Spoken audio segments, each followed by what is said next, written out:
Okay, this is the Melbourne Easypal stream, and I hope we're getting some sort of sensible stream out on YouTube live. And this is VK3AML. You're looking at the screen that we're capturing, and I hope that goes okay.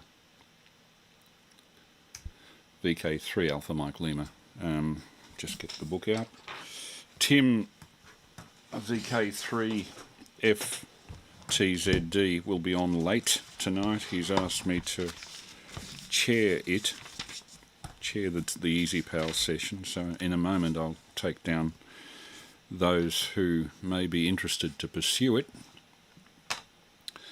And I'm streaming this on, if you Google Melbourne Easypal 15 July 2021, you should see it there. I'll just check that I've got that right. Seems to be streaming. Good. Any lost frames? I can't tell at the moment. Melbourne Easypal 15 July 2021. Okay. 15, I'm just writing it down, July 2021. Okay, without any further ado, who's about for the net? VK3AML. FTJS.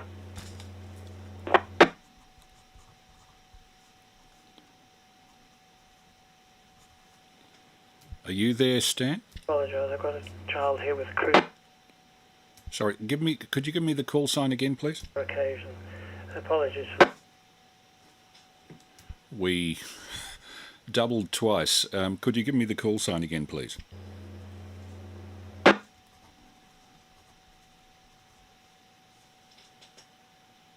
Did you get the call sign, Terry? with crew.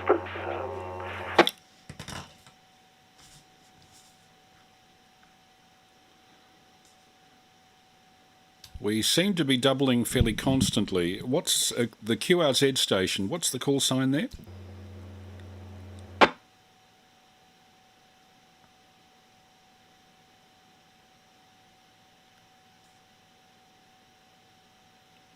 Okay, VK3BOT. Are you there, Stan? Yes, I am, Chris. The station, I think, needs to put that 91.5 kilohertz tone in. Right. If he's not using the 91.5 hertz tone, he won't be getting through the repeater except for the first syllable.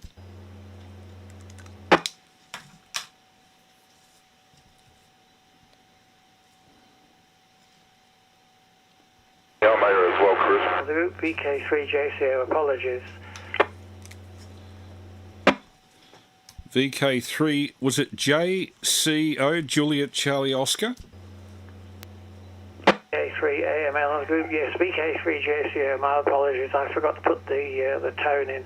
I'm an apology again, I have a child here with croup, I'm afraid, so I won't be participating, but I'll try and listen if I can when I can.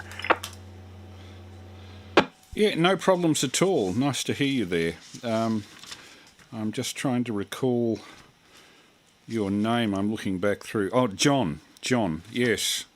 Sorry, John. I'm 67. I'm starting to go potty. Anyway, we're streaming this on YouTube Live as well as on the air. So I know that VK3FTZD will be coming along sometime later in the night, probably closer to 10 p.m.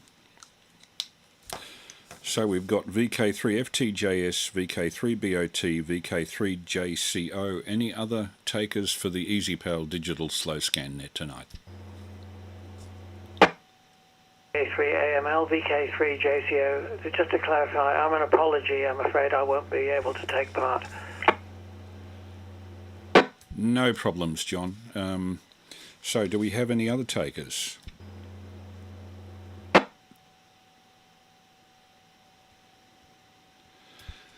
Okay, then at the risk of having all my levels wrong, I'll transmit, I guess, the first image of the night. just to make sure that my levels are right. So this is VK3AML with an Easypal pick, hopefully on the drop of the repeater.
Okay, how did that go, Terry? VK3FTJS, VK3AML. Yeah, 24 full DK, Chris. Yeah, that's a new one again, is it?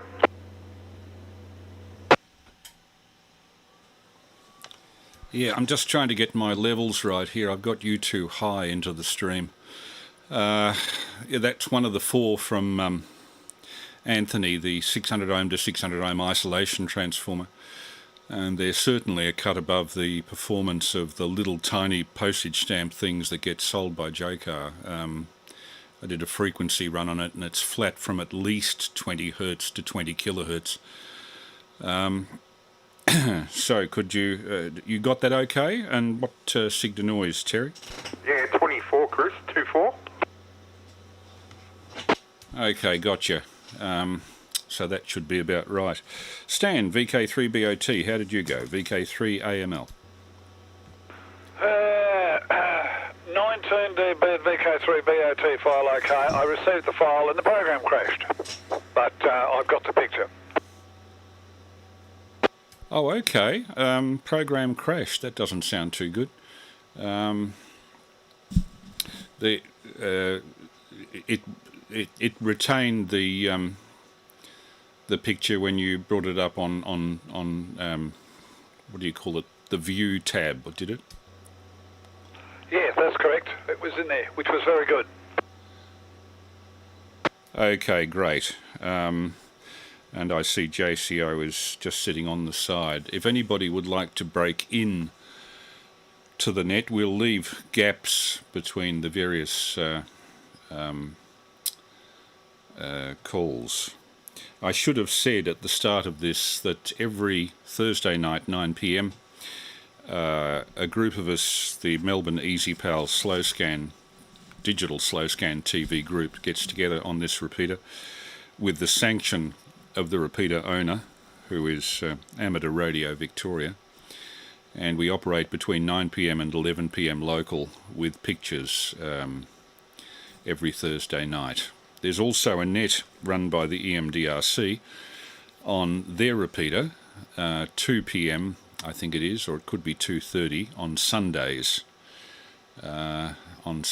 If anybody else is interested in tuning in pictures there.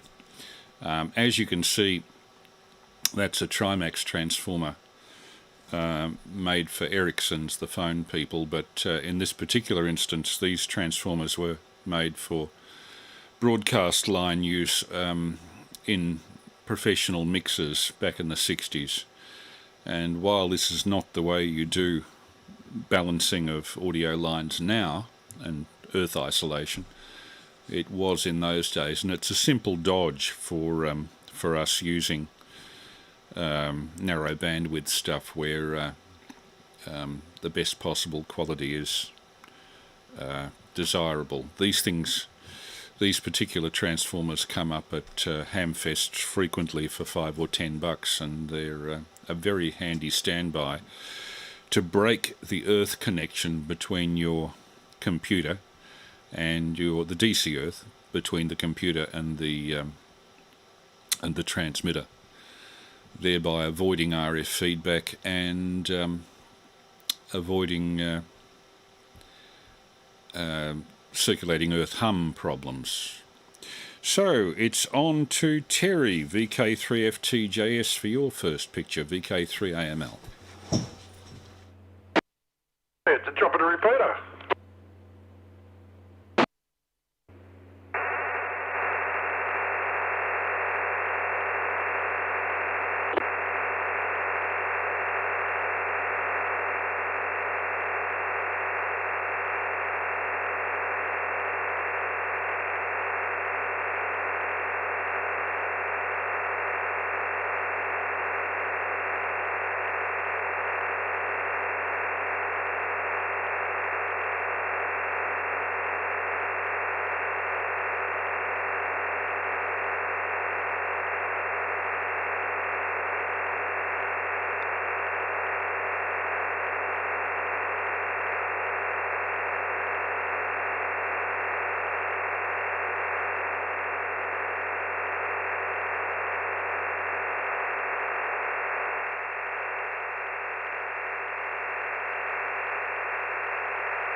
I'm afraid I got a failed decode on that. I think the first third of the transmission I wasn't getting lock. The second half I got 22 dB, so you tell me, we'll both know. How did you guys stand? VK3BOT, VK3AML. Yes, unfortunately it kept dropping out in that first roughly 1/3 of the transmission, and so I've, out of 163 segments, I have 40 missing. But what I did get of it was that 17 dB, which is very good, but we just ain't got a picture. Can I send you a BSR, Terry? Yeah, I was just thinking that, yeah. Yeah, go for it. Because I've got 47 segments missing. Okay, I'll see if I can do this. Yep. Okay. BSR on the drop of the repeater.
Okay, I got that virtually as soon as you started transmitting. Great flood of July 1891, Prince's Bridge looking upstream. On the left, I think these days, you would probably see the MCG, big grandstands, and on the right there you can see Government House up on the hill, which I think was finished in 1874 or thereabouts. How did you get it, Stan? VK3BOT, VK3AML. Yeah, virtually the same as you, mate. The minute you started transmitting, it all came in. That was one hell of a flood. Yeah, I don't know if the water would have ever been like that since. And I have seen the Yarra pretty full down there at South Bank, but not like that. Yeah, that's fairly spectacular. Any explanation, Terry? VK3FTJS, VK3AML. No, just to go with the collection, Chris. It's yeah, you know how I like photos from around that area, like especially around Flinders Street and the bridge and St Paul's and all that sort of Swanson Street. Yeah, and yeah, I think it's pretty remarkable how big it was. I mean, I don't think we've ever seen the Yarra like that. Yeah, it'd be the present Prince's Bridge too, the three-arched bridge by that stage. I think they opened that in 1886. So those rowing houses on the right there are still to the south east of the southern side of Prince's Bridge. And you can see how most of Richmond would have gone under at that stage. I don't think there are any dams up in the Upper Yarra at that stage, and you couldn't regulate the floods. Interesting, very interesting. Anyway, we'll move on to Stan, VK3BOT. How's your week been, Stan? And anything to report? No doubt we'll see some pictures of it if there is anything. You have my commiserations about the new shut-in too. I think we'll probably be shut in by the time the next Easypal session goes through as well. So we better make the best of it. VK3BOT and the group VK3AML. Yeah, very good. Well, I'm open to any other sessions of Easypal that are floating around, except for the one on Sunday afternoon, and that's simply because of the fact that I cannot commit to it. I do come in and receive on it, but I don't. I don't transmit. It's been a very interesting week, actually. I have been away. And we will see some pictures of that later on, including a picture, if we get that far, of the Murray River at 173 centimetres flood from whereabouts I was standing, and the river is a lot lower than whereabouts I was. But yes, radio-wise, it was interesting. I've got to pull an antenna lead to bits, because you might remember, Chris, when I went down to the swap meet down at Moorabbin, that I bought a magnetic base. Well, that magnetic base has got some issues, so that wasn't entirely successful. Oh, I did manage to transmit and receive on 40 metres, so that was a bonus. At any rate, enough of my waffle. At the drop of the repeater, the first image is coming through from Victor Kilo 3 Bravo Oscar Tango, because he can.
Well, I guess they're banged up because they banged up. Okay, I'll pay that. VK3FTJS. Terry, how did you go? VK3AML. Yeah, 17 dB full decode, yeah. They've wrecked their bangs. Okay. I'm just looking at the small print on that. Mark Parisi at AOL. I'll have to look him up and see what else he's put out. Any comments on it, Stan? And I understand that with only the three of us on, it's going to be rapid fire until Tim comes on around 10 o'clock. He's got apparently some sort of night school going on at the moment. So he asked me if I could chair. VK3BOT, any explanation, Stan? VK3AML. No, I just saw the image and I liked it and I thought that's quite funny. Bangs, as I recall, were a part of a lady's hairdo at one point in time, and I could see the analogy. Yeah, just so long as they didn't strike a light, otherwise it would have been all over. Yeah, that's it. I'll go look for another picture. The next one will be much more sensible. Maybe. Okay, I'm just organising the next picture from a set that I took at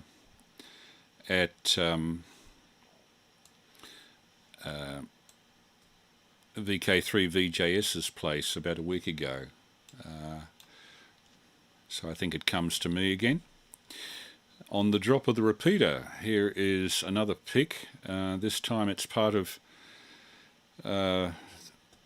Jeff VK3 Victor Juliet Sierra's valve collection on the drop of the repeater.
Okay, Terry, VK3FTJS, how did you go with that? VK3AML. 22 dB and have a valve, or 10. And Stan, just noting that. Stan, how did you go? VK3, VK3BOT, VK3AML. Yeah, 19 dB, Chris, at VK3BOT file OK, and I just had a bit of a look back. I think he might have transmitted some pictures of valves a couple of weeks ago, maybe last week, week before. And I thought maybe this was the same picture, but it's not, it's a different one. A different section of the same collection, yeah. Just briefly, the valve with the spherical centre and the blackened middle, I think, is what's called a Tungar rectifier. They were used in battery chargers, they were gas-filled, and they could pass about half an amp at incredibly low efficiencies. They were designed before the days of selenium rectifiers, later silicon rectifiers, of course. The rest are a selection of transmitting tubes, with the exception of those porcelain things at the back, which I think are switching units for waveguides for radar. So quite a selection of valves there. The oldest valve would be at the one at the back,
average of about 20 dB here, but you did at one stage go up to 22. Right in the middle of that, you were hammered by the repeater ident for VK3RML, but that didn't make a great deal of difference to you. And a very interesting picture of Prince's Bridge at a guess from the fashions about 1950, and if that guy slipped on his ladder, he'd end up doing a big swan dive into the Yarra. Nice one. VK3BOT, Stan, how did you go with that, VK3AML? Before the ident, 17. After the ident, 14. But we got it all right, and that's the main thing. It's one thing about it, sending the pictures for as long as what we do, it tends to allow for the repeater to do its hissy fit as it wants to do, and we can still get away with it. And that sort of looks as though, yes, he's on the eastern side of the bridge looking back towards St. Paul's, although I'm not sure that's correct. It looks a bit odd to me. It doesn't look like there's something correct. And yeah, you are right. Hope the bloke can swim, because it would have been a long way. Now, would they be gas lamps or would they be electric lamps? That's a good question. I don't know. I'm not that old, so I don't know. Back to you, Chris. VK3BOT said that. Well, by 1950, they would certainly be electric. I think more that they would be dirty lamps, and that's probably what that guy's doing. He's either cleaning them. Yeah, there's a bucket there, so he's probably cleaning them. I'm not quite sure that they'd be so punctilious these days. They have other means of keeping the seagulls off, like putting invisible spikes at the top. Any explanation, Terry? I think that's looking north from the bridge, but that view, particularly of St. Paul's, would now be interrupted by, what do they call it, Federation Square, I think. VK3 FTJS for comment, VK3AML. Yeah, I think they did say it was gas, but on the lamps. But then again, I may have been confused because you're more with the what happened at certain times. So, yeah, and I think that's FJs I can see in the background. So that'd have to be at least 56, 57. God, that's so new. I can remember that time. I would have been taken in there on Saturday mornings by me mum.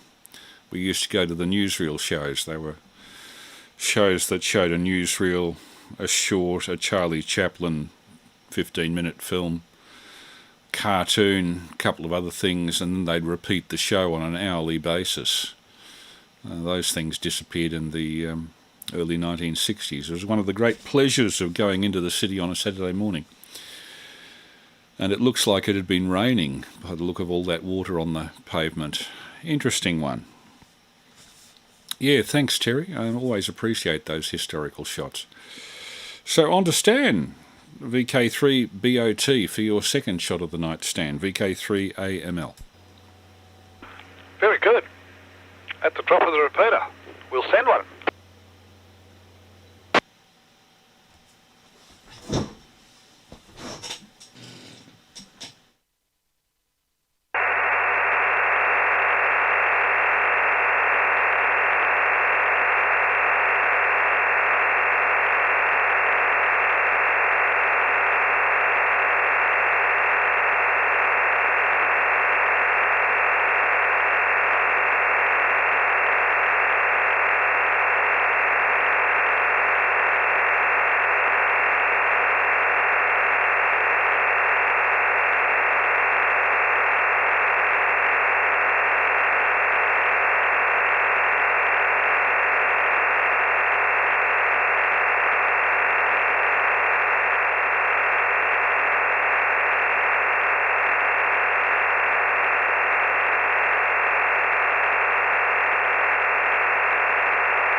Okay, I got that, Stan, at 19 dB. No problem at all. And, pardon me, I'm just adjusting the microphone. Forges Beach. I don't know that I know where that is. And I can see a picture of you holding up your mobile phone or whatever in shadow at the bottom left. Interesting. 19 dB anyway. How did you go, Terry? VK3FTJS, VK3AML.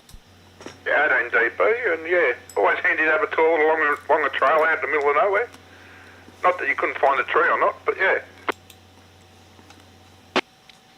Yeah, anyway, I'll be interested to hear what the story on that is. Pardon me, just caught me chomping on M&Ms at the moment, and looking for another image for me to send subsequently. I don't know whether you find this, fellas, but I find that when I drop in images to transmit while receiving an image, the whole program crashes, or at least that's my experience. Not the best. So, Stan, an explanation, VK3BOT, VK3AML.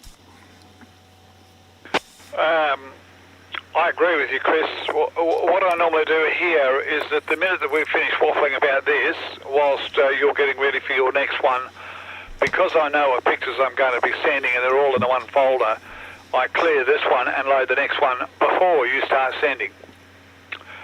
Because otherwise, if you try to do it, so it doesn't happen all the time, but if somebody's transmitting and you're trying to load an image, it just, yeah, the program doesn't like it. It has a hissy fit. So yeah, okay, Forges Beach. It's about 10 minutes to the west of Yarrawonga on the Murray. And I went up there last Friday and came back on Tuesday. And this is the sign that directs you into, that's Forges Beach number 1, and obviously the toilet sign underneath to let you know that there is a toilet there. And then the other sign that you can't see properly, that directs you to Forges Beach number 2. So there are actually 3 campgrounds. Forges Beach number 1, number 2, and then Bruce's campground as well, which is a bit further around. It's about, I don't know, it's about a 3/4 of an hour walk from number 1 to around to Bruce's, and I walked it a couple of times actually, and it's on the Murray. So there we are, and there's more images to show in this set. I'm going to try and send this set over the next couple of Thursdays.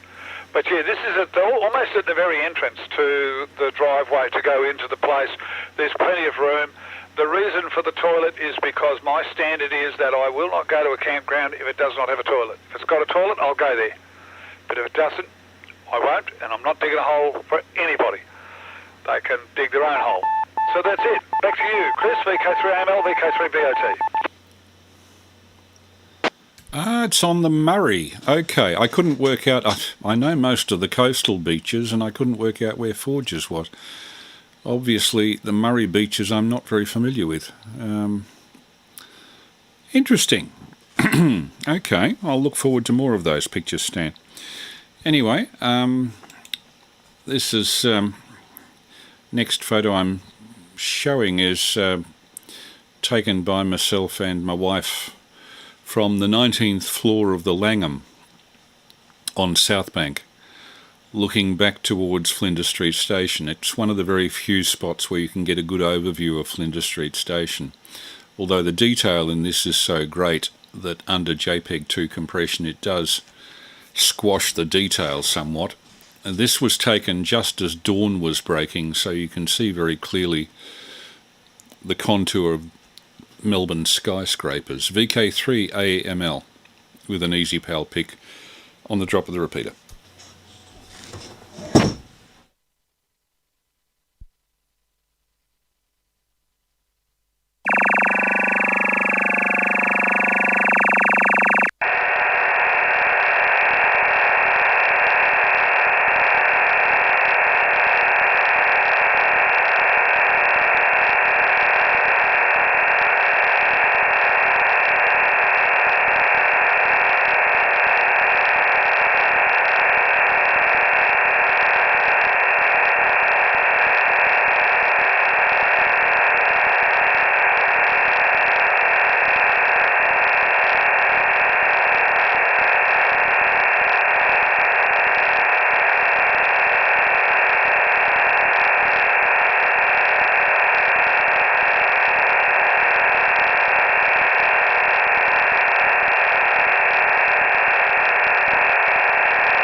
Okay, Terry, VK3FTJS, how did you go with that VK3AML? And at 23 dB. Sorry, I think I doubled with you, Terry. VK3FTJS, how was that? 23 dB full decode, and yeah, very nice photo. Yeah, it came up fairly well as far as exposure went, considering the light sources and all. VK3BOT, how did you go, Stan? VK3AML. Gee, she dresses up real well, don't she? Always looks really, really good. I don't know what time of day it took this, Chris, but yeah, she always comes up really well. 19 dB at VK3BOT, although there was the odd time when you flicked up to 20, but most of the time it was 19. And a pleasure to get the picture without the ident. But yeah, it really, really is magnificent. One thing I miss, Chris, about not driving the trains after dark, or not driving the trains at all, but not driving the trains after dark, is that you don't see Melbourne at its light best. It's a magnificent place, but at a night time when all the lights are on and everything else, she really tarts up well. Did I say 19 dB at VK3BOT file okay, and a good one too? Yeah, no worries, Stan. This was actually at dawn. I'd just woken up. It was about 6:15, something like that, and the first glow of dawn was just showing over the horizon. You can see on the right over there we're looking kind of northeast, and the sky is brighter over there. They've done a magnificent job of restoring Flinders Street Station, obviously, over the last few years. It looks really nice from that side. The pity of it is that there are so few places accessible to the general public where you can look at it from that side at this angle. So I took the opportunity of taking quite a few photographs while we were up there for the 2 nights that we stayed. You can see Elizabeth Street directly behind the clock on the left, extending away behind the clock. We weren't quite in line with it. What surprised me was going along River Walk, which is that walkway on the other side of the river, that they now have what looks like a discotheque or a nightclub under platform, 12 or 13, the one that goes to Sandringham. Do you know anything about that, Stan? VK3BOT, VK3AML. Well, actually, just a couple of comments, Chris, while you're on the job. No, I don't know anything about that. I do know anything about it being underground. I didn't know about that. But there is, what used to be the extension to platform, I think they called it platform 11, because platform 10 is on one side of that island, and then on the other side I think it was platform 11, and what was platform 11 now, they have an eatery there. Yeah, which is quite extensive. It's been there for a number of years, actually, Chris. I think it's been there for probably about 4 or 5 years that I can remember, or maybe even longer, because it had been there for a while before I retired, and I've been retired 3 years. The other thing, Chris, which is really most disappointing, I've seen recent photographs of the upstairs area. You might remember where the ballroom used to be. I think they did the floor, but they didn't do the walls and they didn't do the ceiling. And what they showed us of the corridor that runs down the length of that level 3, is it level 3 or level 4? Level 3, yes, level 3. That hasn't been fixed either. So although they fixed it structurally, they apparently haven't done a lot on the inside. That's from photographs that I've seen, Chris, over. Okay, that's a bit disappointing. You'd think that with all of that work that they'd do something about it. We could see, looking across the river, we could see the work they'd done on the roof of the ballroom, big arched roof, and it looked all gleaming new metal. The first new metal in, what would it be, 110 years or something. So it must have had some improvement to the inside. Anyway, I see it's Terry's turn, VK3FTJS. And for the information of people listening, if you can't receive these pictures, you don't have Easypal, and want to look in on the YouTube stream of this transmission that we're currently running in association with the net, look for or Google the phrase Melbourne Easypal, Easypal, one word, Melbourne Easypal 15 July 2021. That's Melbourne Easypal 15 July 2021, and that will take you to the YouTube live stream. Anyway, over to you, Terry. VK3FTJS, VK3AML. Hey, the drop of the repeater. VK3FTJS with a transmission.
Whoa, something going up in flames. I got that at 22 dB, Terry.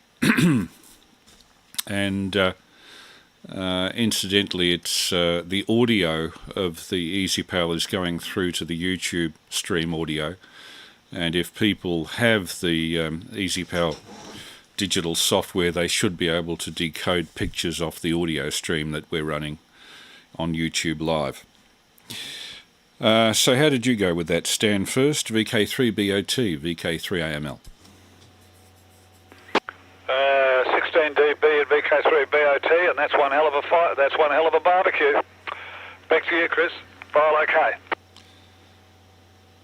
Okay, Terry, an explanation? That's one of 5 fires that happened in the last 4 weeks.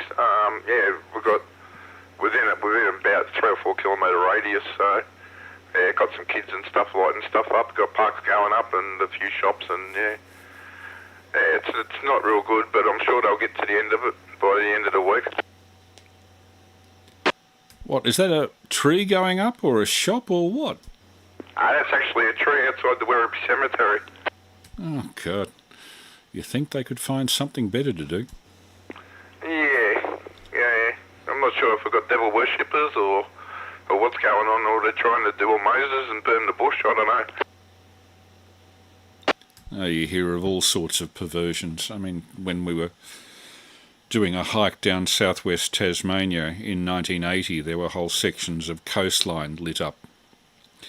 And we were told by somebody in national parks that this was the work of a fisherman who used to come inshore in some of the least inhabited parts of Tasmanian coast and used to, how can I put it, get off sexually on lighting fires. There are some strange people in this world, Terry. Yeah, they're definitely dealing with someone at the pyro, but yeah, I'm sure they'll sort it out. But yeah, it's all in the one area, and it happens, seems to be happening. And the other day it happened across the road, actually the bushes across the road from the police station. So yeah, they're getting a bit cheeky. That's for sure. Any comments, Stan? No, but I'll tell you what, if you're going to run a muck, do it outside the cop shop because they never wake up. I mean, my older brother, he ran away from home once upon a time, and there was a big bush outside the police station, and he camped underneath the police station, and eventually they discovered him, of course, after about 3 weeks, and they said to him, "Who are you?" And he said, "Well, actually, I think you're looking for me." And they told him who his name was, and sure enough, they'd been looking for him. So if you're going to commit a crime, do it right outside the cop shop. They'll never get you. Oh dear, I hope there are no cops listening. But sometimes things happen where you least expect it. Oh dear, dear, dear, Terry. How did you get the photo, Terry? That's via one of the local web pages. Yeah, it's I've got a few of the photos. I've got a couple others of that one, and that's the little part of it. It was more involved when it went fully up, but one of the local photographers that's taken it from the factory across the road. They were working in there, and they've come out and just taken photos. I think they should be glad that their place of business didn't go up. Oh well. Anyway, it's over to you, Stan, for the next pick. VK3BOT, VK3AML. Very good. Without further ado.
That's a very nice picture of the Murray.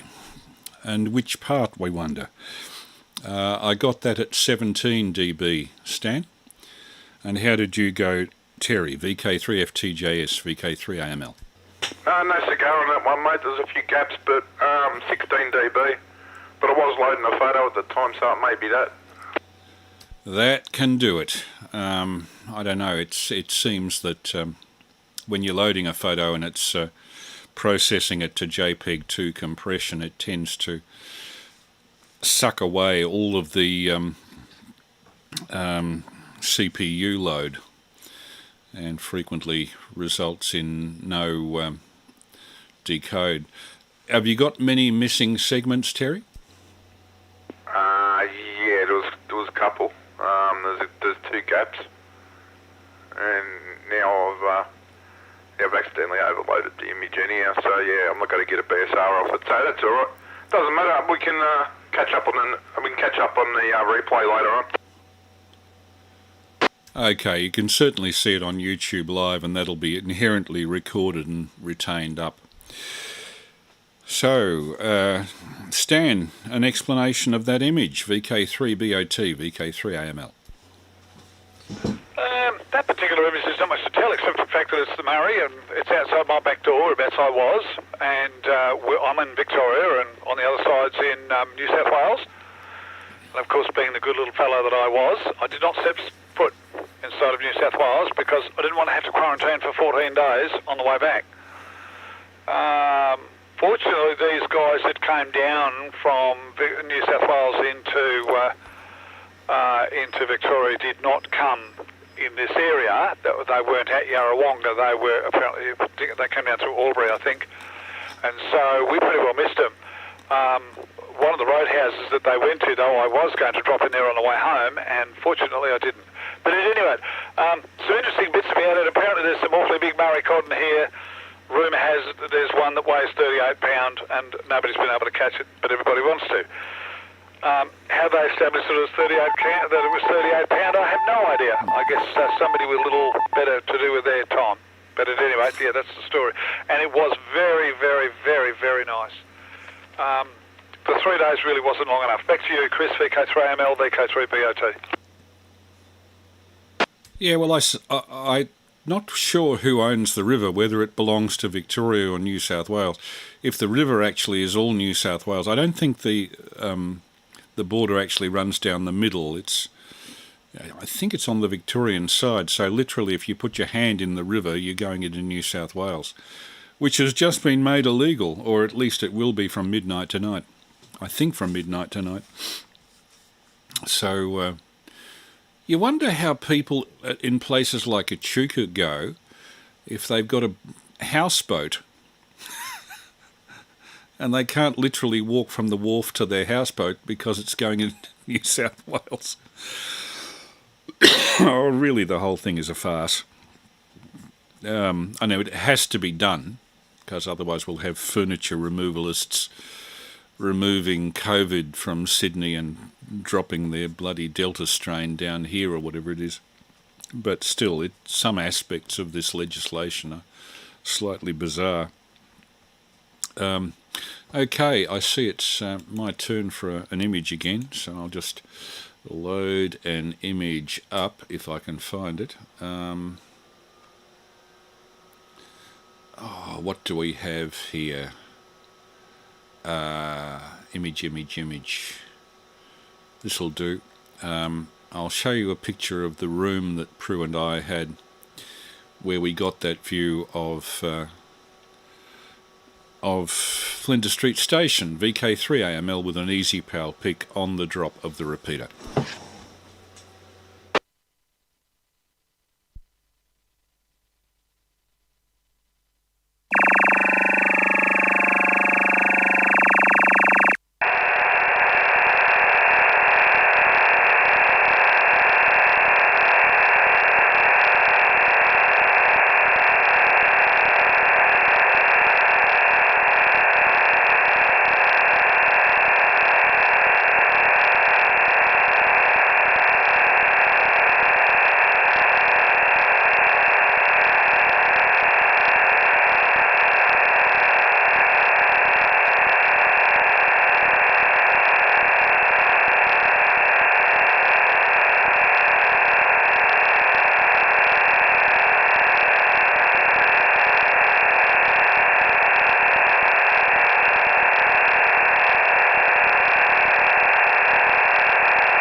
but you're all over the place and it had failed to decode as well.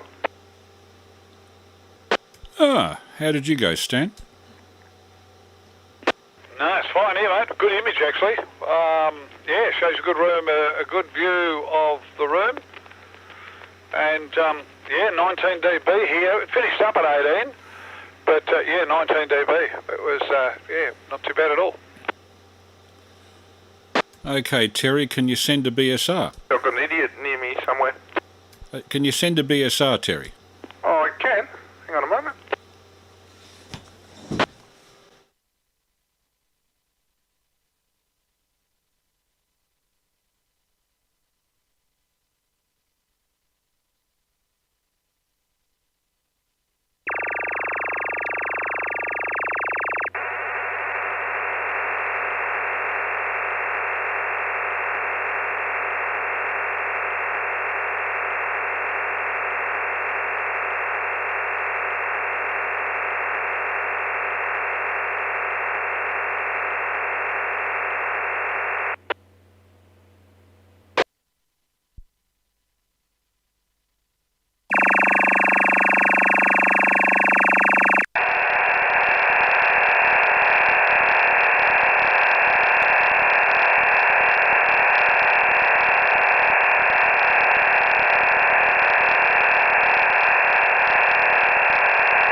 Okay, how did that go?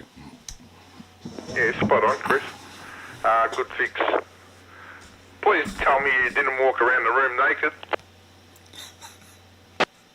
I won't tell you I walked around the room naked, but we did pull the curtains first.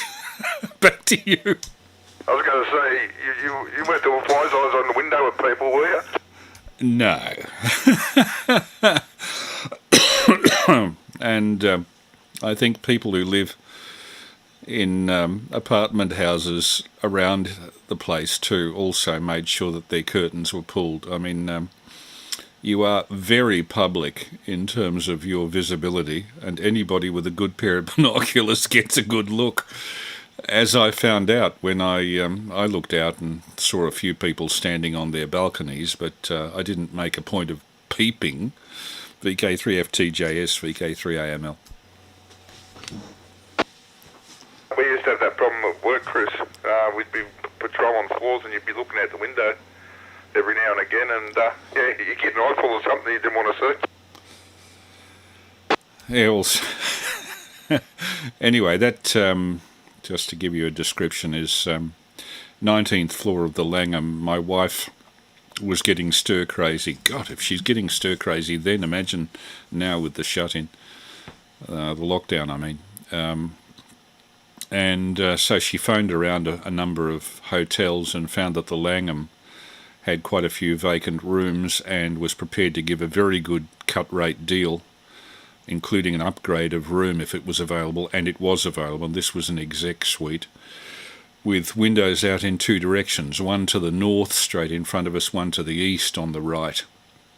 And you can see I've got a tripod sitting on the bed ready for the camera, which I mounted on a tripod, and I pointed a video camera out for about 20 minutes at a time out of each window, focusing on this and that, and the 40 minutes of wallpaper video that I shot in 4K I'll be running in the background of my Saturday night effort this Saturday. So you got that okay, Stan? VK3BOT, VK3AML. Oh, yeah, no, it's fine here, mate. 19 dB, as normal. Would be very surprised at anything less. Yeah, okay. It's not something that we do every day. We only do this maybe once a year. Just give ourselves a bit of a pampering.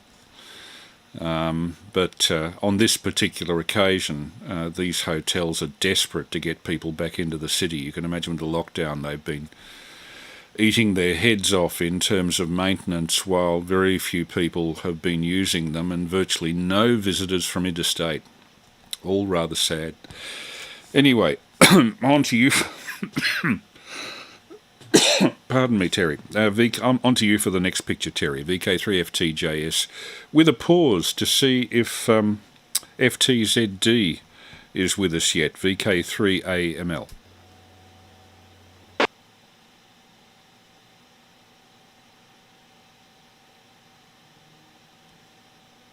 No, looks like Tim's not there yet. VK3FTJS to take. Okay, the drop of the repeater.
It's a good thing we know that camels are vegetarian, eh?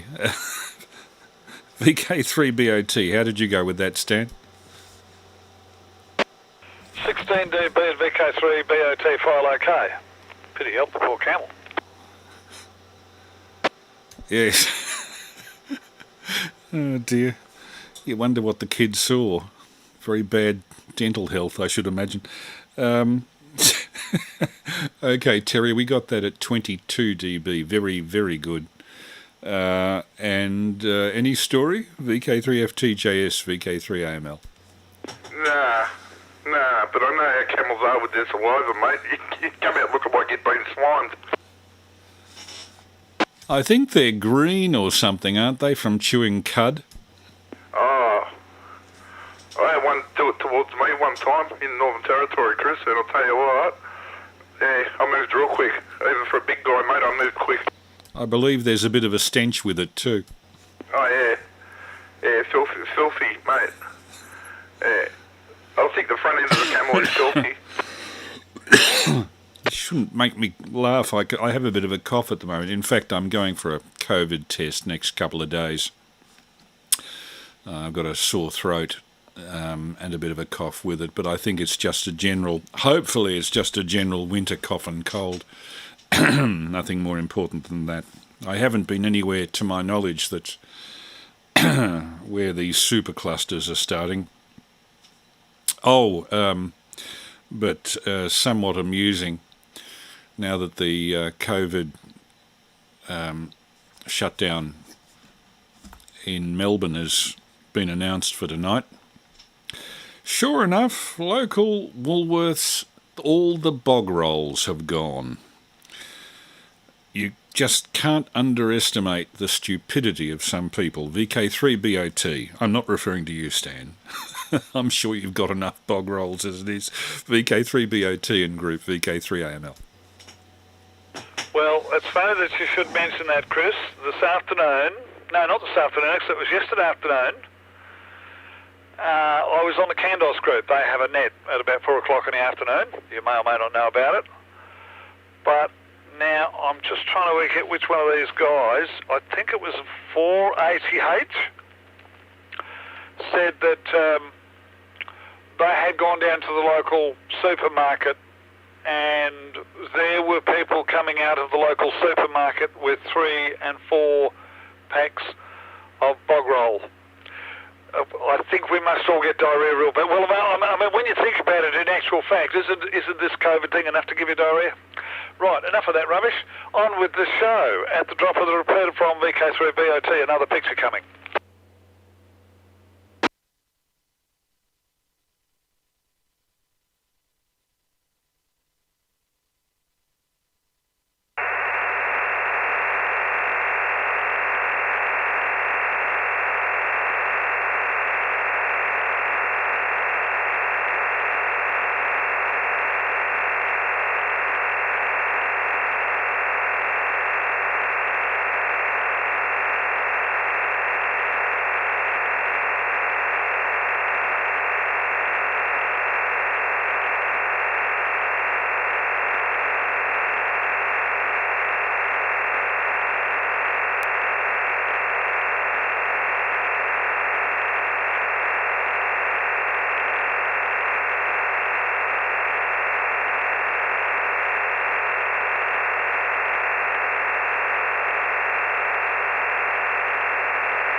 Something very strange here has happened. As soon as you started transmitting, your previous picture came up and then nothing resolved. So I think I'm going to have to close the program and reopen it.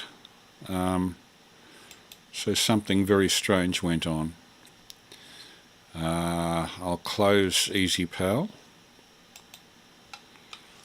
And it's closing.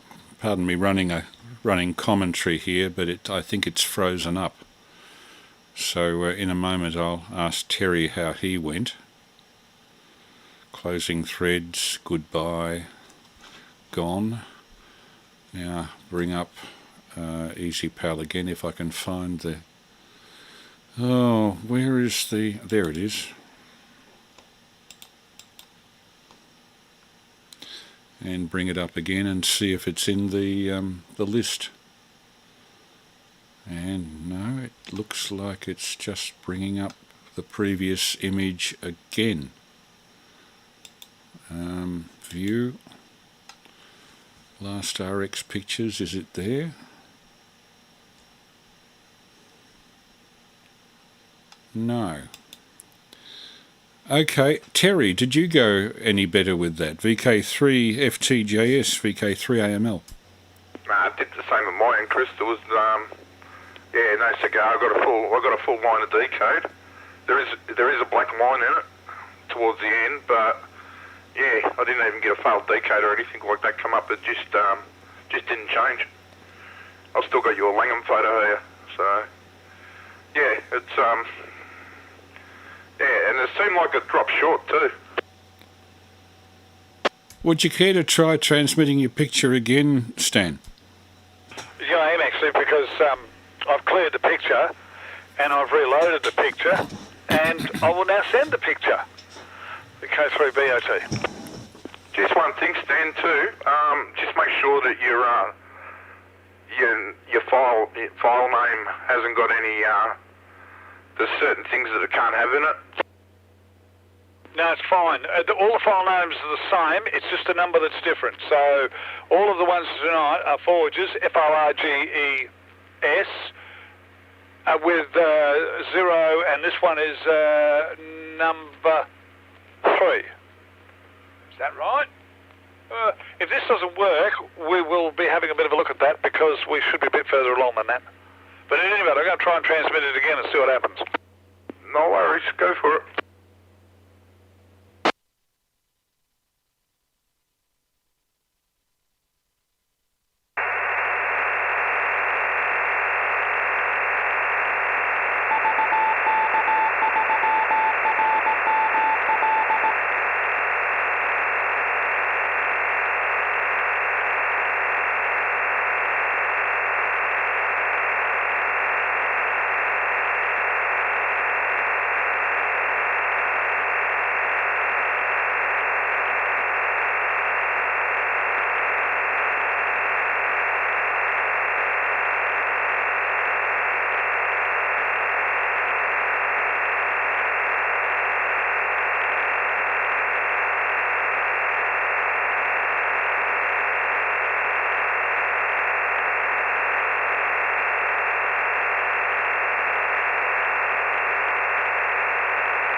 And his mouth can hold more than his belly can. VK3FTJS. Do you get that as I did, Terry? I got that at 18, sometimes 19 dB.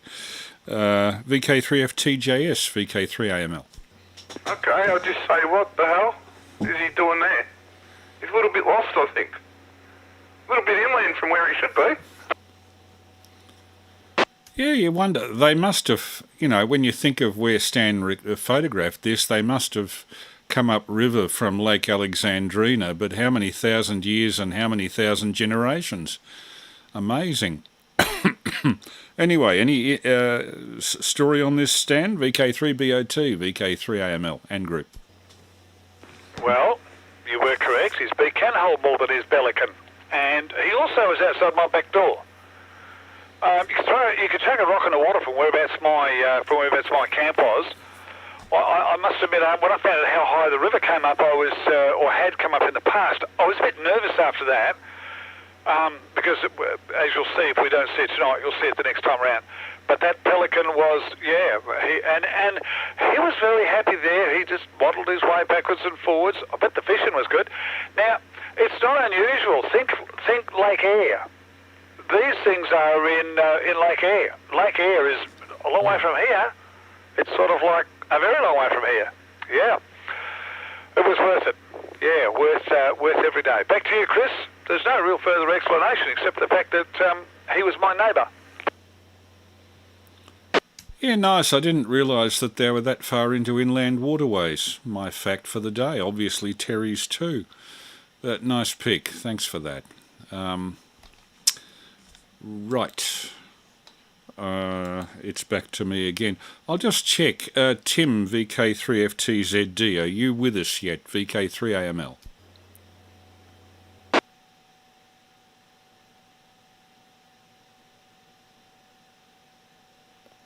No, looks like Tim's going to dip out until later in the night. Okay. Another view of the city. That looks not too bad. And this is taken from that boomerang-shaped pedestrian bridge that goes from Southgate to the middle of Flinders Street Station. VK3AML with an Easypal peak on the drop of the repeater.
24 dB, full decode, but you've got a missing section in the middle. I'm not sure exactly what happened there, but it did come through with error correction. But yeah, I like that. Very nice. That's the old rail bridge, isn't it? Or the old walk bridge? That's the walk bridge, but if you look on the extreme right, you can see the old Port Melbourne rail bridge further down. This is the walkway that goes from the middle of Southgate across to the Elizabeth Street underpass of Flinders Street Station. I think that's right, Stan. How did you go, Stan? VK3 BOT, VK3 AML. Yes, you're quite correct. You've got the bridge further down and South Bank, and then you've got this bridge here which goes back over to Flinders Street, and then obviously from here it goes around. You can see part of Eureka Tower. It's in there. It's actually interesting, Chris and Terry, if you look to the right and you look at the buildings there where Crown Casino is, those buildings, my understanding is that those buildings were done to represent an ocean liner. The idea apparently was to give you the experience of being an ocean liner. Yeah, very good. 18 dB at VK3BOT, file OK. Fascinating place. You can just spend so much time in Melbourne just roaming around the whole area. And you definitely, look, I did it for 20, I've done it for 20 years and have not done it justice yet. Yeah, well, it's going to be a fair while before any of us can do it again. At least a couple of weeks, I'd say. Although they say they're shutting down for 5 days, I can't see with the number of contacts that this current lot has done that we're not in for a bit of a spike, like Sydney. And interestingly, that concrete structure on the right there is one of the pylons for the bridge, and they've built a cafe inside it, which is what those people are doing down there. In fact, the whole of the city is now, compared to even 20 years ago, is way more venues, but unfortunately several of the venues have had to shut as a result of the losses incurred during COVID. Very sad to see, but what can you do? If the government hadn't shut the place down, I think there would have been a far worse casualties, and probably our intensive care units would have been well and truly overloaded. And I think that's what they're trying to do, to try and spread the illnesses to such an extent that the ICUs are still available. Otherwise, we're all in trouble. VK3 FTJS, you're next with a pick, Terry. Over to you.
How the hell could that happen? unless that's been a faked up image. That's that's intriguing. How did you go?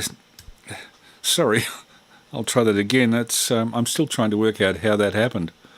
Sort of took the breath away a bit.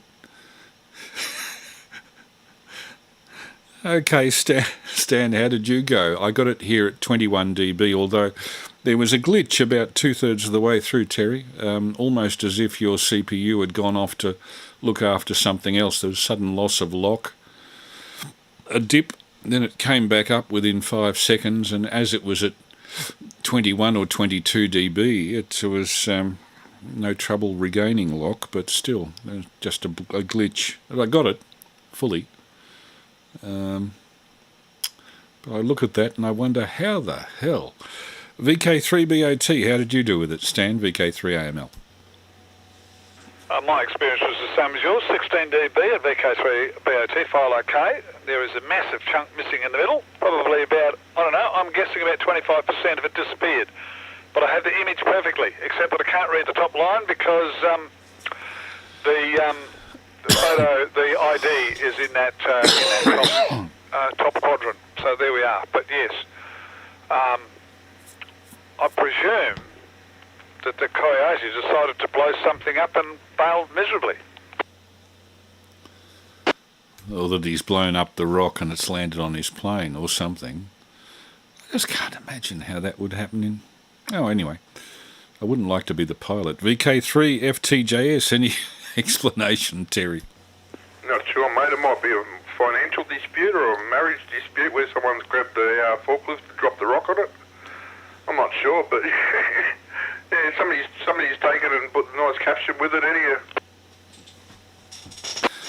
I remember hearing years ago, a friend of mine worked at Essendon Airport, and a certain media magnate's son, whose name you will know, had some sort of a dispute with his father and took an axe to his father's helicopter. The son is still alive, the father is not. You can imagine who I'm talking about without mentioning any names.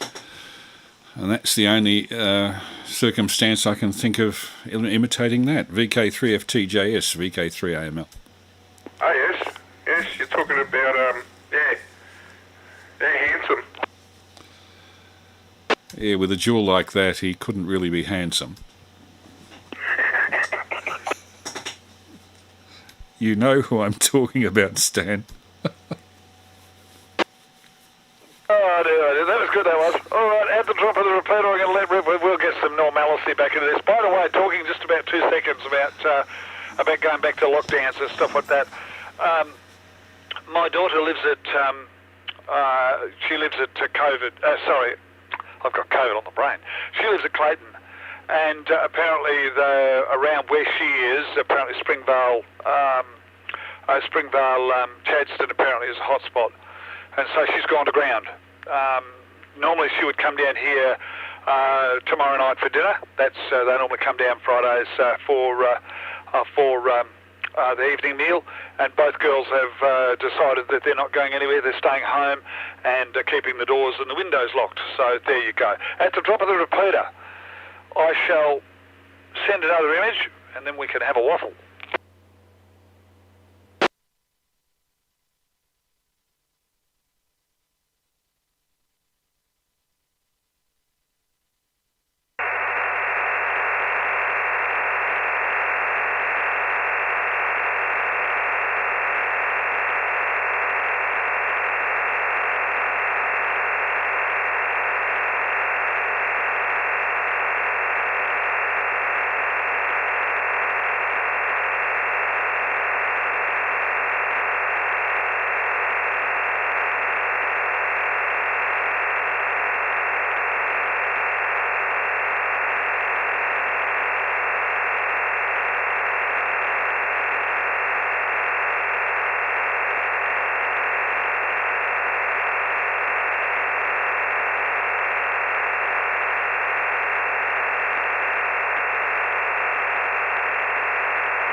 I'm afraid I got a failed decode on that with 33 remaining segments. How did you go, Terry, VK3FTJS, with a gap for VK3FTZD, if he's with us, VK3AML?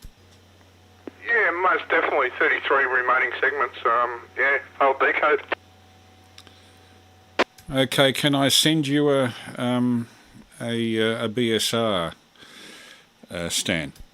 Yep, give us a BSR and I'll fix it. Okay.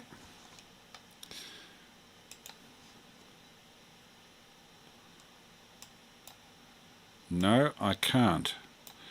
I'm looking at the BSR list, and strangely enough, the one that it brings up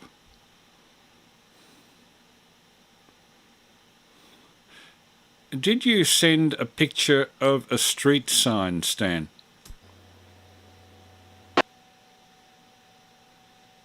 Yeah, that's right. The first one was the entrance to the track. That's the very first one, which would have been called Forger 01 or something like that.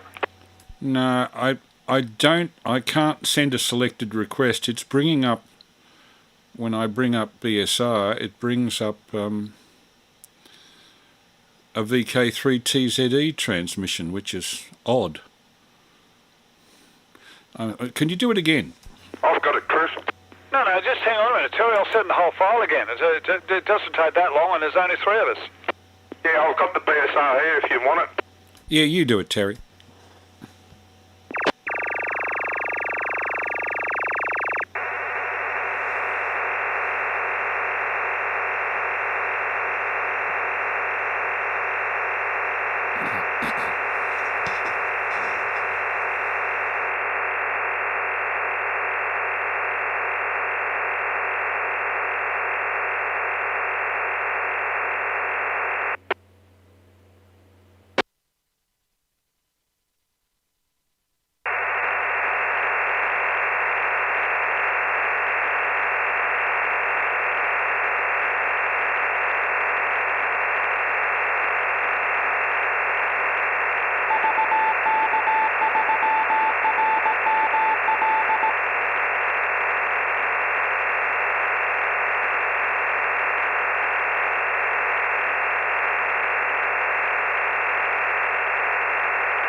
Okay, got that. No problem. But I gather from the fact that you transmitted the whole file that the BSR wouldn't work. I see two antennas there on top of your roof. Terry, VK3FTJS, how did you go with that, VK3AML? Yeah, it all come through. There's still a little bit at the end, but it just didn't come through. But yeah, I got it. Yeah, spot on. And watch out for that man at the front there, Stan. They'll knock you off for that because it's a protrusion. Oh, okay. Stan, you for an explanation. VK3BOT, VK3AML. Well, I didn't know that, Terry. I'm glad you told me. It's coming off anyway because it's flipping useless. It was actually done as an antenna mount. It's actually off of a Toyota Hilux, which is about the only thing that'll fit on my vehicle as an antenna mount, and I think you can have them there, but I'm not certain. But as far as I know, you can have them there because it actually doesn't protrude from the line of the vehicle. Yes, it does protrude out from the metal, but not the line of the vehicle. Terry, the other thing was, the reason that I sent the whole file was because your BSR did not work. It actually sounded funny. So the very minute that you started sending it, I knew there was something wrong and it wasn't going to do it, so I thought, send the whole file. Right, 2 antennas. Neither of them really successful. The one at the front is a 40-metre mobile one. It has a magnetic base at the base of it. The only way that I could get that antenna to work was to run it through an ATU. The one at the back is a fan park antenna, and it is for 80 metres. It also did not work. Part of the problem was the coax. Where the PL259 is, it's a crimped PL259. I know you can get them, and this one is a dud. Just as an aside to that picture, there's a swag sitting up on the roof of the vehicle. Now what had happened was that I originally started out in the swag, and then I got the rooftop tent fixed and working. So I packed the swag up, and what do you do with the swag when it's packed up? You chuck it up on the roof of your car. The only thing that stopped it from going, because I threw it up from the driver's side of the vehicle, and the only thing that stopped it from going straight through was the fan park antenna. Otherwise, because once it started rolling it, there's no stopping it. And it would have just gone straight across the annex, which you can see, that's that black thing, and landed back on the ground where it started from. VK3BOT said that. Gosh. Hard to get it all working properly. An interesting one. Okay. This is another item in Jeff VK3 VJS's collection. It's a device intended for use on small ships. It's basically a direction finder that can be used to swivel a loop antenna in such a way that you can take a bearing on a broadcast station or on a long wave directional beacon. It'll also work as a receiver on the marine band up around 28 megahertz, or on the lower marine frequencies from 1.6 megs to 4.6 megs. It's an interesting looking device. More of that after I transmit the picture on the drop of the repeater. VK3AML.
Okay, how did that go, Terry?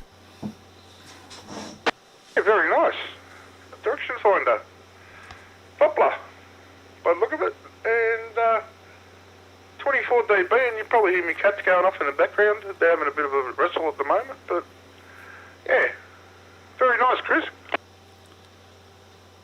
Yeah, Jeff has some interesting stuff in his collection. How about you, Stan? VK3BOT, VK3AML.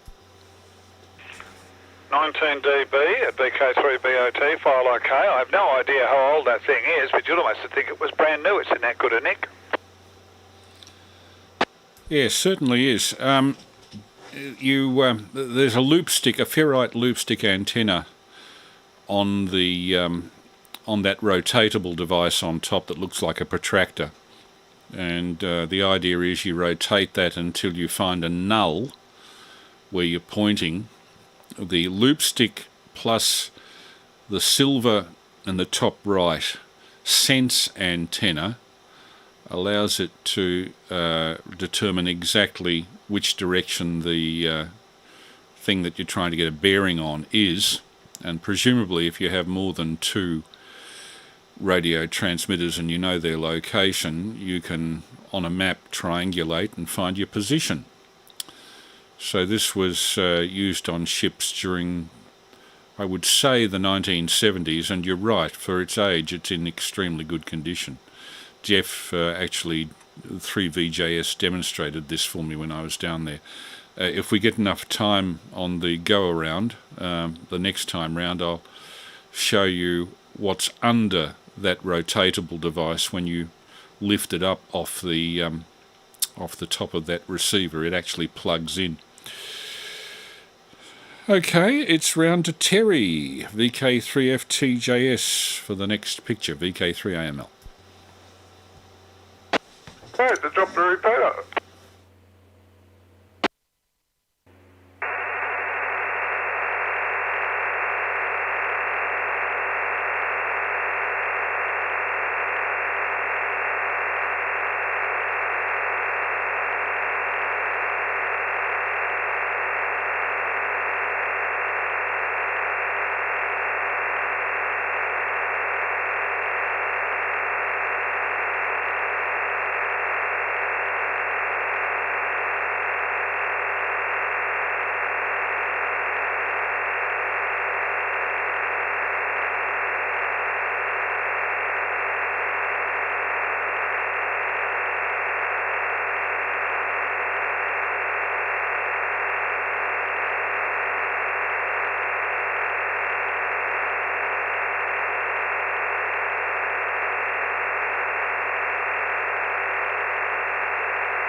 I think I know where this is, and somebody's been going into a very dangerous place.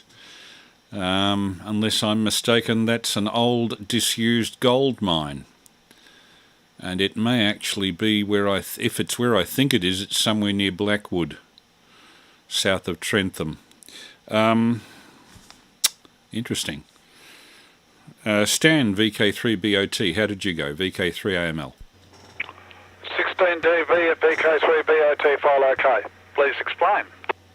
Yes, Terry, over to you for explanation.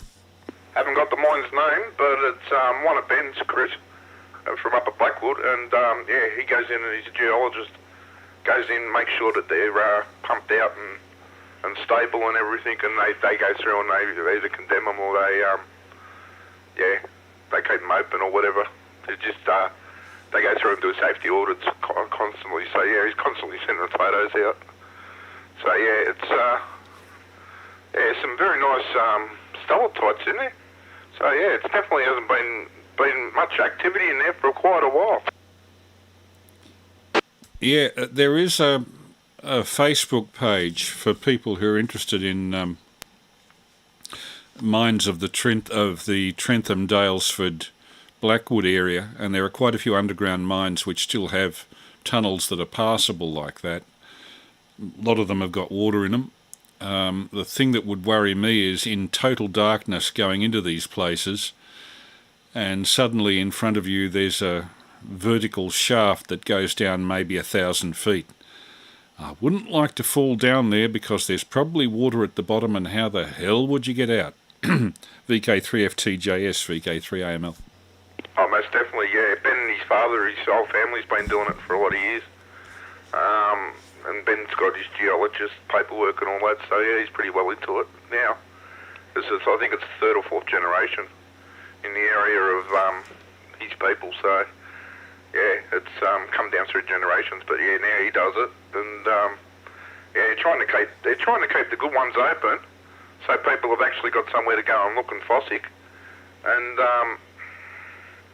yeah, but the problem is the dangers of the unstable ones, so yeah, he's going along and yeah, they've caved a few in over the years, but yeah, they try and keep them open as much as they can, but yeah, as for the riser shafts, yeah, there's a lot. 100, 120 feet plus in some areas, so yeah, you wouldn't want to go in there unguided. Oh no, you'd want the old mining maps and the whole deal, I'm sure. Interesting. Any comment on that, Stan? VK3BOT, VK3AML. Only got one word, it's called scary. I very much tend to agree with you. I mean, in my younger days I used to explore stormwater drains, but they were generally sound and, you know, made of concrete. But where you've got roofs supported by timbers, and the timbers have been there since 1890, well, yes. Anyway, yours is the next one, Stan. VK3BOT, VK3AML.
Many times I felt like that. 19 dB? 19 dB, no problem. And was that VK3FTZD that we heard there? Is that you, Tim? No, that was me laughing, Chris. That was, yeah. I had a good giggle myself. I've many times felt that way. Yeah, 19 dB here. How did you go, Terry? 18 dB full decode. Any explanation, Stan, or are you just trying to find another excuse to avoid exercise as well? Oh, no. Can't afford to do that. No.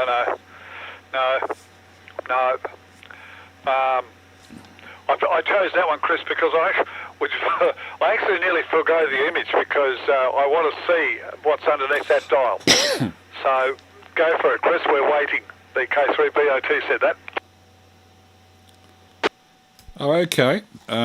Just hold on a sec. I haven't loaded it yet.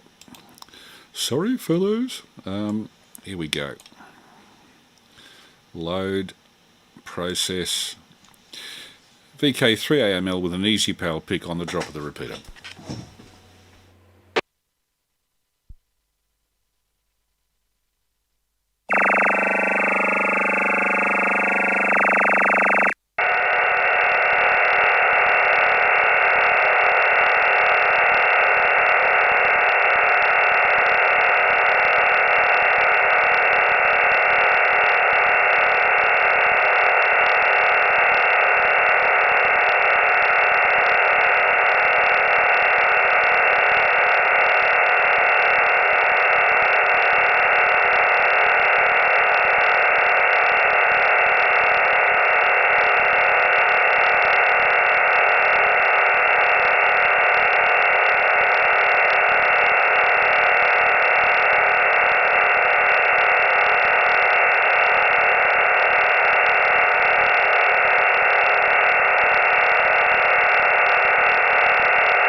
Okay, Terry, how'd you do? Yeah, not bad. Interesting inductor. Interesting way they've got it set up to plug in too. It's first time I've ever seen a phone or headphone socket used as a RF plug. It's also a pivot. Interesting. It's a ferrite rod antenna with spaced windings, as you can see. There's also a bent copper plate which is earthed, not contacting the ferrite rod but above it. And from what I can understand, that's to avoid influence of your hand in turning this device, in detuning the copper rod or introducing stray RF fields that would blur the null that you get when you point very accurately at whatever transmitter you're trying to receive on MF or lower HF. But that's basically it. It's a ferrite rod antenna with a long coil on it. VK3BOT, how did you do, Stan? VK3AML. Yeah, thanks, Chris. That's why I pushed my picture along, mate, because I wanted to see what this was underneath. I actually got it a bit wrong because I actually thought it was actually in the other part of the device. That is really, really fascinating. Just think what you could do with that in a fox hunt. Yeah, it'll be very handy on 160 metres for AM particularly. You'd have no problem with it there. It'd be perfect. And it's fairly sensitive. I've listened to this thing. It's fairly old though. I think it's 1960s, and a lot of the circuitry is germanium transistors, PNP with a negative rail. So it's a very interesting device. But these apparently were common on ships back, small ships back about 1970. Okay, it's over to you, Terry, for the next one. And you may actually be the last of the night. VK3FTJS, VK3AML. Hey, the drop in a repeater.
I actually wondered how they were illuminating the inside of the mines for these photos, but now I see it's one of those very portable LED-based sources that make it so easy to carry and probably with lithium ferrous phosphate lithium batteries to store the charge, and these days they can give a lot of light, but very interesting. And got that at 22 dB, so you've been consistently working very well. Stan, how did you do? VK3BOT, VK3AML. You're right about the consistency, Chris. Terry's been pretty consistent all the way through, except when the repeater got him. That one was a 16. So when I look at his figures for the night, we've got 17, 17, 16, 16, 16, 16. So he's been very consistent. And you've actually answered my question about how they lit the tunnels up. LED lighting, Chris, is unbelievable. I have a strip light. It's about 1 metre and a bit long that I use in the awning for my motor car when I have the awning out, and that lights up the whole area absolutely beautifully. You can cook and read and do everything just from one strip light. It's pretty incredible. But yeah, very, very interesting. But I still wouldn't go down there. No, sir. You would not catch this little black duck down that tunnel at all. Back to you, Chris. VK3AML, VK3BOT. Oh, I've seen the gear that the people use for all this. They have the hard hat, they have the ropes, all the safety gear. I think some tunnels they go in, they have rebreathing apparatus because the build-up of gases are sufficient, particularly carbon monoxide and carbon dioxide, to make it difficult to breathe. So they're very dangerous places. I wouldn't encourage anybody to go down there, although I have no doubt they find fascinating stuff there. I recently saw at the end of an adit that the Blackwood group explored, there was scrawled in the wall graffiti and signatures from 1932. So some of these caves have not been gone into, or some of these mines have not been gone into for a very long time. Any further comment on it, Terry, before we close? VK3FTJS, thanks for those photos. VK3AML.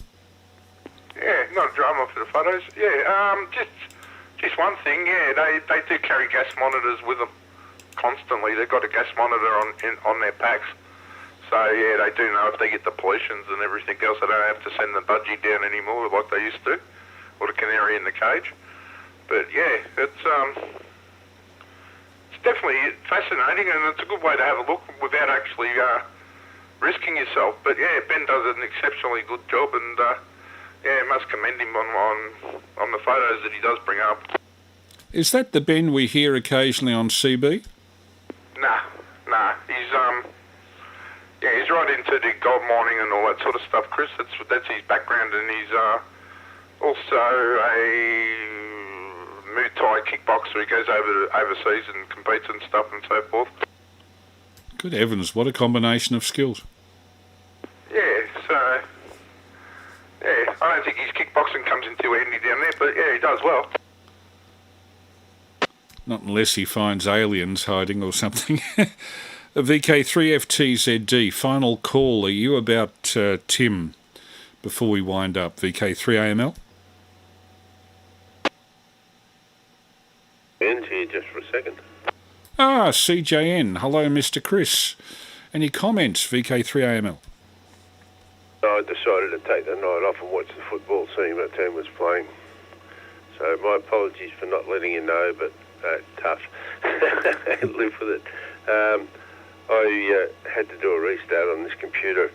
I had Easypal running and I had the levels up too high, so I didn't receive anything until I came in and got Stan's last picture at 17 dB, and then it said it had a restart and needed to do it, so I let it do that. So that's the only picture I've received tonight. But good evening to the three of you. I hope you've had a good night. VK3AML, VK3CJN. Yeah, no worries, Chris. With only the three of us on, we've had to fire the pictures through fairly rapidly, but I think we've got through quite a few. Just hang on a sec, I'll check. I transmitted 1, 2, 3, 4, 5, 6, 7. And in addition to that, 1, 2, 3, 4, 5, 6, 7, 8, 9, 10, 11, 12, 13. So about slightly over 20 pictures were sent tonight, so it's gone very well. And I'll just explain for the benefit of the people on the YouTube stream. YouTube stream is on Melbourne Easypal 15 July 2021 for anybody who likes to look it up or refer to the recording of tonight's stream. Melbourne Easypal 15 July 2021 is the heading for the YouTube stream, and that's been running, I think, fairly faultlessly for the last 2 hours. And also for the interest of the people watching on YouTube stream, the moving display on the left-hand side of the screen is a waterfall display which shows the 64 separate individual audio subcarriers, each of which is modulated with FM and AM modulation, carrying collectively the digital side of digital imaging, so that when these pictures are received, they're received without noise and without distortion. So this is Easypal. It's a freeware. You can download it for nothing. Originally devised by Eric Sunstrup, the late amateur radio VK4 Alpha Echo Sierra. And each Thursday night from 9 p.m. to 11 p.m. we gather on the repeater that we're currently transmitting on, which is VK3RML Olinda, on 146.7 megs with a 91.5 hertz access tone. So with that, let's take it round the group for final goodbyes. VK3FTJS. Terry, any final comment? Thanks for everybody for participating. Thanks to Chris for running it. And yeah, another good session as always. Yeah, and Chris, yeah, I knew you were watching the footy. I said to my brother, I said, is Geelong playing tonight? He goes, yeah, Freo. I said, yeah, all right, I know where Chris is. All right, 73 all, and yeah, thanks again, and enjoy. No worries. Final comments, Stan, VK3BOT, and thanks for coming, VK3AML. It's been a very, very good evening, Chris. There's no doubt about that. There's been some good pictures, and a good bit of talk in between the pictures. I guess all the pictures will go up, CJN, all the pictures will go up on the net later on, but we had a good batch tonight. There's been some really good ones. Thank you all for having me at your house, and thank you for being at mine. Thank you also to the shortwave listeners. We will adjourn and come back again next week. 7-3 to all. VK3 Bravo Oscar Tango is going to go clear and start snoring loudly. Thank you also to the 4 or 5 people who were looking in on the YouTube stream, particularly Matt Bird, who fed back a few comments back and forth during all of that. VK3JCO, are you still with us listening, or have you tootled off? VK3AML.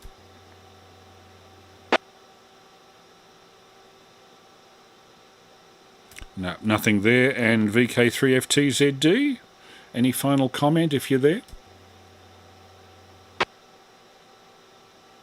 Okay, with a final comment from Chris VK3CJN, we'll close the net. Over to you, Chris.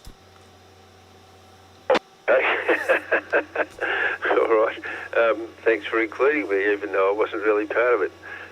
Always a good night, and always run with aplomb and vigour and a good sense of humour. Thanks, Chris, VK3 AML, VK3 CJN. Run with aplomb in my mouth. I hope not.